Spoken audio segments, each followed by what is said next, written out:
కూటమిని అధికారంలోకి తీసుకురావడంలో జనసేన అధినేత Pawan Kalyan key role play చేశారు. 6 అడుగుల బుల్లెట్ ఎన్నికల్లో ఎవరికీ అందనంత స్పీడ్గా దూసుకుపోయారు.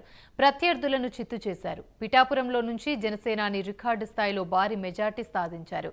ఇప్పటి వరకు ఈ సెగ్మెంట్ నుంచి ఎవరికీ సాధ్యం కాని రికార్డును క్రియేట్ చేశారు. ఏపీ డిప్యూటీ సీఎంగా బాధ్యతలు స్వీకరించిన తర్వాత పవన్ బిజీగా గడుపుతున్నారు.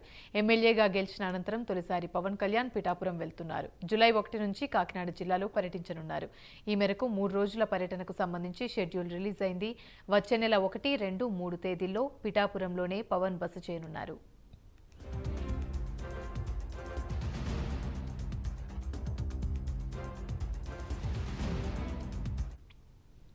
మూడు రోజుల పర్యటనలో భాగంగా రేపు ఉదయం హైదరాబాద్ నుంచి ఫ్లైట్లో బయలుదేరి రాజమండ్రికి చేరుకుంటారు డిప్యూటీ సీఎం.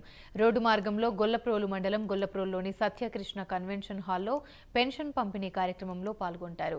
అనంతరం చేబ్రోలు నివాసానికి చేరుకుని పిఠాపురం నాయకులతో, వీర మహిళలతో సమీక్ష సమావేశంలో పాల్గొంటారు. 2న కాకినాడ కలెక్టర్ కార్యాలయంలో వివిధ శాఖల అధికారులతో సమీక్షలు నిర్వహించనున్నారు.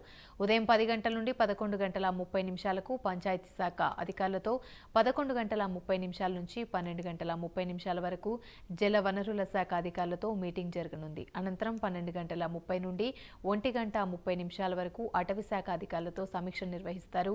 1:30 నుంచి 2 గంటల వరకు రోడ్ పరిస్థితిపై పవన్ కళ్యాణ్ సమీక్షలు నిర్వహించనున్నారు.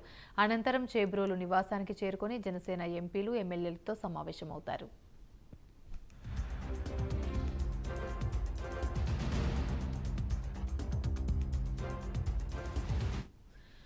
జూలై 3న ఉదయం 10 గంటలకు రోడ్డు మార్గంలో ఉప్పాడ సముద్ర తీరంలో ప్రాంతంలోని కోతకు గురవుతున్న ప్రాంతాన్ని పరిశీలిస్తారు. డిప్యూటీ సీఎం పవన్ కళ్యాణ్ మధ్యాహ్నం పిఠాపురం నియోజకవర్గంలోని అధికారులతో పరిచయ కార్యక్రమంలో పాల్గొంటారు. అనంతరం టీడీపీ, బీజేపీ నాయకులతో సమావేశమవుతారు. పిఠాపురం నియోజకవర్గ ప్రజలకు కృతజ్ఞతలు తెలిపేందుకు పిఠాపురంలో సాయంత్రం 4 గంటలకు వారాహి బహిరంగ సభలో పాల్గొంటారు.